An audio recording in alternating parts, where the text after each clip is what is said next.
Good morning students आज हम लोग अपना न्यू यूनिट स्टार्ट कर रहे हैं। यूनिट है हमारा रिप्रोडक्शन।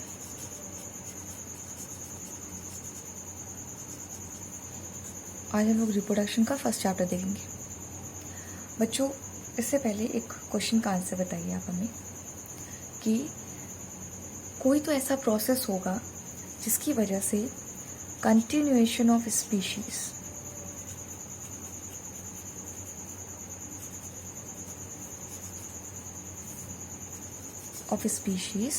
मेंटेन रहता है, यानी स्पीशीज की कंटिन्यूएशन मेंटेन रहती है, उसकी कॉन्टिन्यूटी मेंटेन रहती है। ऐसे प्रोसेस का नाम बताएं, किसकी वजह से ऐसा होता है। सोचिए। Continuation of species is carried out by the process of reproduction. ठीक है, आप लोग सही सोच रहे थे, रिप्रोडक्शन की वजह से। अगर स्पीशीज को कॉन्टिन्यू अर्थ पर एग्जिस्ट करना है तो उनको रिप्रोडक्शन करते रहना पड़ेगा।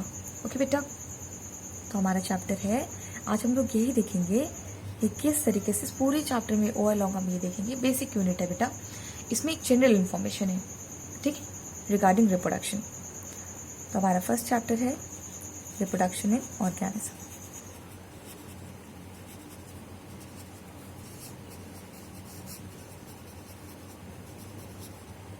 ओके, जब आप रिप्रोडक्शन की बात करते हैं तो इस चीज़ को ध्यान रखिए कि कोई भी यहाँ पर लॉन्ग पीरियड के लिए नहीं है, है ना। यानी अर्थ पर किसी का भी जो लाइफ साइकिल है एक सर्टन लिमिट तक वो तय है, एक सर्टन एज तक वो तय है। तो ऐसा देखो बेटा, इसी वजह से आपको कॉन्टिन्यू स्पीशीज करनी पड़ रही है। इससे अगर रिप्रोडक्शन की क्या जरूरत पड़ती, अगर किसी की डेथ नहीं होती तो हमें रिप्रोडक्शन की जरूरत नहीं पड़ती, है ना।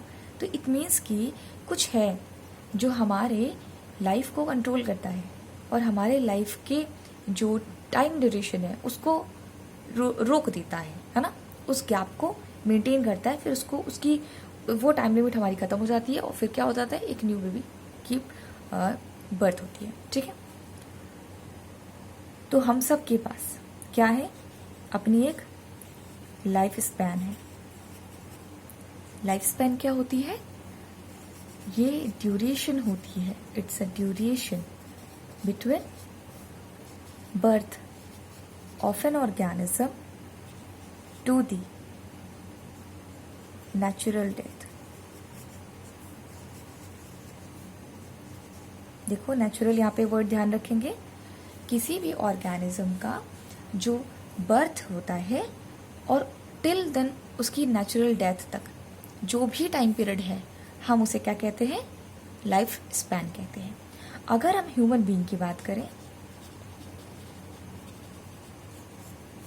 तो उसका लाइफ स्पैन क्या है बेटा, अप टू 75। ये जो हम बोल रहे हैं, ऐसा अभी बोलोगे कि कुछ लोग होते हैं जो कि कैसे जिंदा रहते हैं, 100 पार करते हैं, 90 आता है। बेटा, जो लाइफ स्पैन होती है ना, वो एक एवरेज निकाली जाती है। ठीक है, मैक्सिमम ये नहीं कि 2-4 लोग 100 क्रॉस कर रहे हैं तो हम लोग उनको कंसीडर करेंगे, नहीं। ठीक है, मैक्सिमम कौन सी एज है जिसको हर इंसान रीच कर रहा है। ठीक है, ऐसा नहीं है 75 पे सबकी डेथ होनी है। 75 वो नंबर है जिसको हर इंसान क्रॉस करके जा रहा है। ठीक है, और क्रॉस कर रहा है और मैक्सिमम डेथ आपको इसी रेंज में मिलेगी। ठीक है, इसी के आसपास करके। तो इसलिए हम क्या कहते हैं कि 75 is the maximum life span of the human being. आपके बुक में बहुत सारे ऑर्गेनिज्म दिए हुए हैं और उनकी लाइफ स्पैन लिखी हुई है। जिसकी नहीं लिखी है उसे आप लोग खुद से सर्च करेंगे, लिखेंगे, नहीं आएगी मुझसे पूछेंगे। ठीक है, एक ये होमवर्क है आपका, फिर आगे देखिए जो जो बताएंगे उसे एज अ होमवर्क आप करते जाएंगे। ठीक है, एक ये स्पैन समझ में आ गई आपको।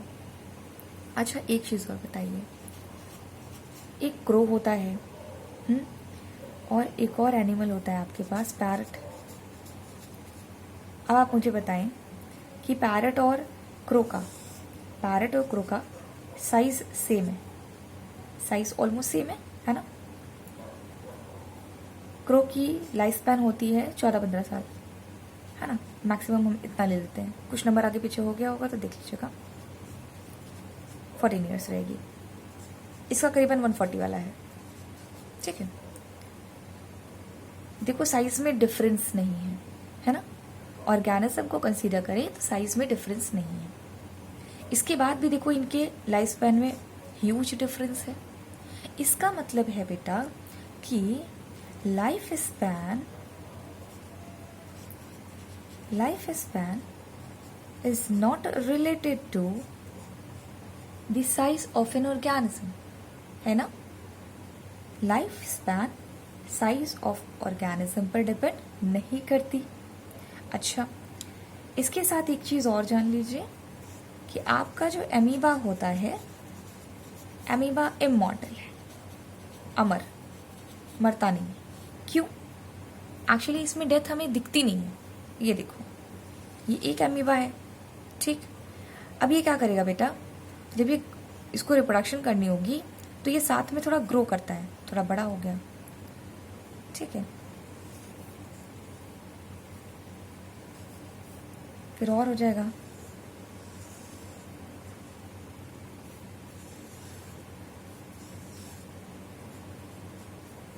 जो पहला वाला था वो ग्रो करके अपने आप को 2 डॉटर सेल में डिवाइड कर लिया, into 2 daughter cell.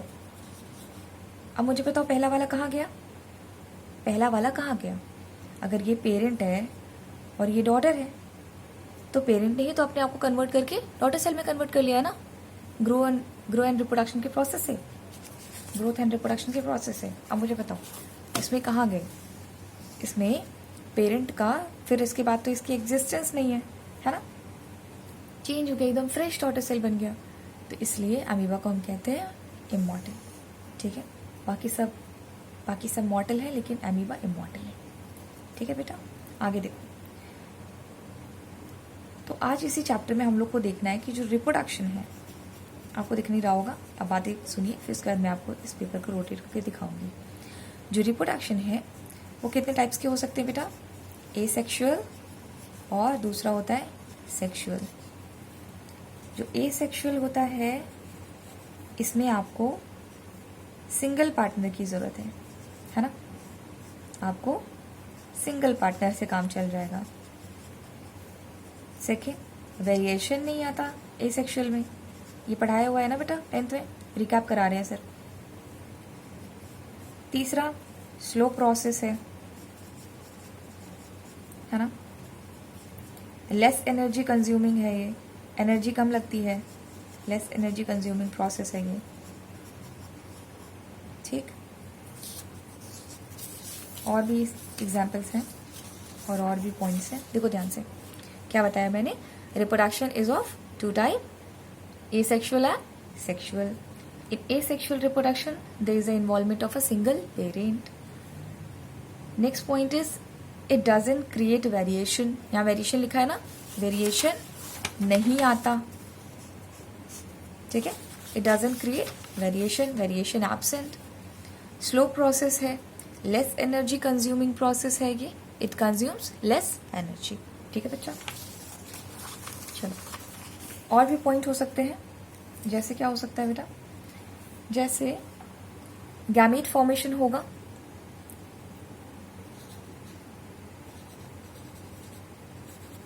Gamete formation में अकर, में मतलब हो सकता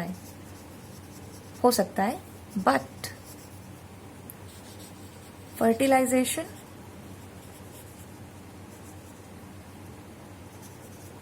नॉट पॉसिबल। ठीक है, और इट रेसिस्ट, है ना। गैमेट फॉर्मेशन हो सकती है लेकिन फर्टिलाइजेशन नहीं हो सकती। यहाँ पे एक एग्जांपल देना चाहेंगे हम आपको क्लैमाइडोमोनास का। क्लैमाइडोमोनास में क्या होता है बेटा? गैमेट बनता है, ठीक है, और लेकिन उसकी फ्यूजन नहीं होती। नेक्स्ट देखो, ठीक है, तो एसेक्सुअल के एग्जाम्पल में क्या आएगा? अभी मैंने जैसे क्लैमाइडोमोनास बताया, और बताओ एसेक्सुअल कौन करता है? एसेक्सुअल प्योरली नहीं बट पोरीफेरा में भी है ना। और कौन करता है? अमीबा करता है एसेक्सुअल, बैक्टीरिया भी करता है। ठीक है, बहुत सारे ऑर्गेनिज्म हैं ऐसे जो कि क्या करते हैं? एसेक्सुअल रिप्रोडक्शन करते हैं। एसेक्सुअल रिप्रोडक्शन में जब एक ही पार्टनर इन्वॉल्व होता है बेटा, वेरिएशन आती नहीं है। इसकी वजह से दो चीज़ हो जाती हैं। एक, जो प्रोजेनी है it become similar in case of genetically, यानी अंदर से, है ना, जेनेटिक मेकअप उसका, प्लस मॉर्फोलॉजिकली, बाहर से देखने में वो अपने पेरेंट्स जैसी लगती है ना। It become similar to its parent. Okay, एक चीज़ और देखो, जो प्रोजेनी है वो अपने पेरेंट्स से भी मैच कर रही है, प्लस सिबलिंग से मैच करेगी, यानी जो नेक्स्ट प्रोजेनी है, यानी कि बच्चे आपस में भी मैच कर रहे हैं और बच्चे पेरेंट्स से भी मैच कर रहे हैं। समझ पा रहे हो? तो ये दोनों चीज़ें हैं। इस तरह की सिमिलैरिटी देखने को मिलता है। जहाँ इस तरह की सिमिलैरिटी देखने को मिलती है, जहाँ पे मॉर्फोलॉजिकल जेनेटिकली सिमिलर प्रोजेनी मिलती है, ऐसी प्रोसेस को हम कहते हैं क्लोनिंग। क्लोन कह सकते हैं। ऐसे ऑर्गेनिज्म क्या कहलाते हैं, यानी ऐसे जो प्रोजेनी है उन्हें हम कहते हैं क्लोन कहते हैं, है ना। और क्लोनिंग भी एक प्रोसेस होता है जिसकी वजह से, जिसकी हेल्प लेकर के हम सेम स्ट्रक्चर बना सकते हैं। अभी आपने देखा है बायोटेक्नोलॉजी में, आपने देखा है हम क्लोनिंग कर रहे थे। क्लोनिंग क्यों करते हैं? क्योंकि जैसा हमारे पास मटेरियल है उसी की कॉपी हो जाए, यानी सिमिलर रहे, है ना, उसमें कोई मॉडिफिकेशन ना हो जाए। हम जैसी डिमांड कर रहे हैं, यानी हमारे पास जैसा आर्टिकल है वैसा ही और कॉपी बने। तो इस वक्त तो आप क्लोनिंग वर्ड से फैमिलियर हो चुके हैं। अब इसका जो रूट वर्ड है क्लोन, उसको जान लीजिए। इसका मतलब जेनेटिकली और मॉर्फोलॉजिकली सिमिलर ऑर्गेनिज्म। ओके बच्चा, आगे चलते हैं। एसेक्सुअल के बहुत सारे तरीके हो सकते हैं। एसेक्सुअल यानी मोड ऑफ एसेक्सुअल रिप्रोडक्शन, जैसे फिजन में भी दो तरीका है, बाइनरी फिजन और मल्टीपल फिजन। एक एक करके बात करेंगे। दूसरा क्या है? फ्रैगमेंटेशन।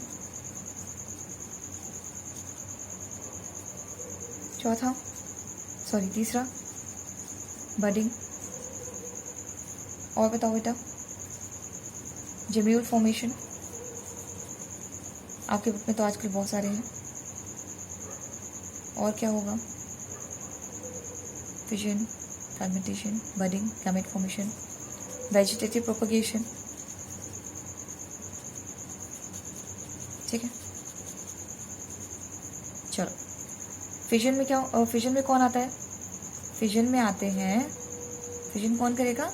अमीबा। अमीबा का बाइनरी फिजन मैंने आपको बताया है। मल्टीपल फिजन पे ध्यान देंगे बेटा। Amoeba under unfavourable condition. बेटा अनफेवरेबल क्या होती है? तो हमें इसके लिए फेवरेबल समझना जरूरी है। देखो, अमीबा आपको पानी, मॉइस्ट प्लेसेस, वाटर में, ऐसी जगह पे मिल जाता है। उसके लिए ज़रूरी है कि सफिशिएंट अमाउंट ऑफ फूड हो। ठीक है, इसके साथ जहाँ पे वो रह रहा है ना, वाटर एनिमल है, पानी में रहता है, एक्वेटिक एनिमल है, तो अमीबा को चाहिए कि उसका जो वाटर है उसकी सैलिनिटी बनी रहे, जिस पानी में रह रहा है उसमें जितना नमक है उतनी बनी रहे, पीएच प्रॉपर मेंटेन हो, है ना, तो ये, और एक प्रॉपर टेम्परेचर हो। कहने का मतलब है कि जिस भी प्रॉपर एनवायरनमेंट में एक ऑर्गेनिज्म रहता है वो उसकी क्या होती है? फेवरेबल कंडीशन होती है। लेकिन अगर ऐसा हो जाए कि कंडीशन अनफेवरेबल हो जाए, टेम्परेचर रेज कर जाए या डाउन कर जाए, पीएच बढ़ जाए या घट जाए, सैलिनिटी घट जाए या बढ़ जाए, पानी सूख जाए, ऐसी कंडीशन में क्या किया जाए? ये सारी कंडीशन अनफेवरेबल हो जाती है ना। अमीबा के लिए अनफेवरेबल कंडीशन हो जाती है। तो अमीबा क्या करता है बेटा? अमीबा अपने चारों तरफ लेयर्स डिपॉजिट करता है, लेयर बनाता है, अपने आप को कवर कर लेता है। 3 लेयर्स में अपने आप को कवर कर लेता है। 3 लेयर बनाता है, यानी सिस्ट फॉर्मेशन कर लिया उसने, बॉल बन गया। ठीक है, बॉल के ऊपर लेयर चढ़ा ली, सिस्ट बना लिया है, इसलिए पूरा प्रोसेस कहलाता है इंसिस्टेशन, है ना। Encystation is the formation of cyst all over the body of the organism in the case of amoeba, right. आगे देखो, इंसेस्टेशन हो गई। करेगा क्या बैठे बैठे? आपको पता है कि बाइनरी फिजन में भी तो वो अपना न्यूक्लियर, देखो यहाँ पर इसको देखो, देखो ध्यान से, यहाँ पे क्या करेगा? अपना जो न्यूक्लियस है, जो मटेरियल रहेगा साइटोप्लाज्म, उसी को तो डिवाइड करने की कोशिश कर रहा है ना, उसी को तो इलोंगेट किया है, उसी को डिवाइड कर देगा 2 डॉटर सेल में। तो बेटा बैठे बैठे क्या करे, करना है कुछ काम, तो ये वही सोचता रहता है। तो क्या करता है कि मेरे पास भी तो न्यूक्लियस है, तो ये क्या करता है, ये न्यूक्लियस को और साइटोप्लाज्म को मल्टीपल टाइम्स डिवाइड कर लेता है, मल्टीपल टाइम्स, राइट। जैसे मान लो, तो ये कैसा दिखेगा अंदर से, तो न्यूक्लियस बहुत सारा डिवाइड हो गया, और जो उसका साइटोप्लाज्म है वो अंदर ही अंदर एक दूसरे के आसपास आ जाता है, बाजू आ जाता है, ठीक है। तो देखो, इसने स्पोर्स बना लिया अंदर ही अंदर, है ना, अपना न्यूक्लियस को मल्टीपल टाइम डिवाइड करके स्पोर्स बना लिया, स्पोर फॉर्मेशन कर ली, ठीक है, मल्टीपल स्पोर्स बना लिए। तो मल्टीपल बनाने का मतलब क्या है कि बहुत ज़्यादा बना लिए, इस वजह से हम इसको कहते हैं मल्टीपल फिजन। फिजन मतलब होता है स्प्लिटिंग, तो अंदर ही अंदर साइटोप्लाज्म स्प्लिट हो गया है और बाहर से लेयर चढ़ी हुई है, बाहर से सिस्ट बना हुआ है, ठीक है, देखो ध्यान से, सिस्ट बना हुआ है। और जैसे ही बेटा फेवरेबल कंडीशन आएगी तो स्पोरुलेशन करेगा, ये अंडर फेवरेबल कंडीशन स्पोरुलेशन करेगा। स्पोरुलेशन मतलब होता है स्प्रेडिंग ऑफ स्पोर्स, है ना, यानी जो स्पोर फॉर्मेशन हो गई थी उसको क्या करेगा, स्पोरुलेशन कर लेगा। स्पोरुलेशन के प्रोसेस से क्या हो जाएगा बेटा, ये सारे स्पोर्स बहुत दूर, है ना, अप टू डिस्टिंक्ट एरिया में जाके, डिस्टिंक्ट प्लेसेस में जाकर के स्पोर्स जाके क्या करेंगे, सेटल डाउन हो जाएंगे। देखो, जब फेवरेबल कंडीशन आएगी तो ये सिस्ट फट जाएगी और जितने स्पोर्स बने ये सब उड़ जाएंगे, है ना।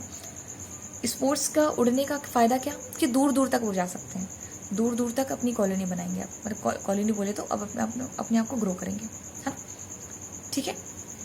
तो ये चीज़ है। तो आपने देख लिया किस तरह से अमीबा में मल्टीपल फिजन हुआ। इसके बाद फ्रैगमेंटेशन का एग्जाम्पल दे देते हैं, आपको हम बताते हैं। फ्रैगमेंटेशन का एग्जाम्पल है आपके पास, एक आपका बीजीए है, स्पाइरोगायरा फ्रैगमेंटेशन का एग्जाम्पल है। बडिंग में बेटा लिखो, बडिंग में हाइड्रा हो जाएगा प्लस ईस्ट हो जाएगा। ईस्ट में इंटरनल बडिंग होता है, internal budding, I am so sorry, इसे जाने दो। हाइड्रा और ईस्ट हो गया।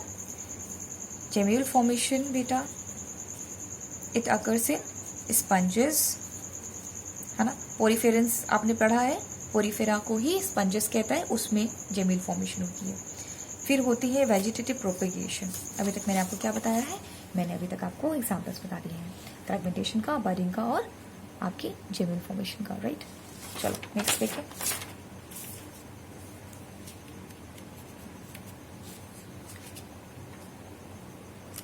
नेक्स्ट आपके लिए थोड़ा सा होमवर्क है, रुक रुक के करेंगे, ढूंढ लीजिएगा, मत लिखिएगा।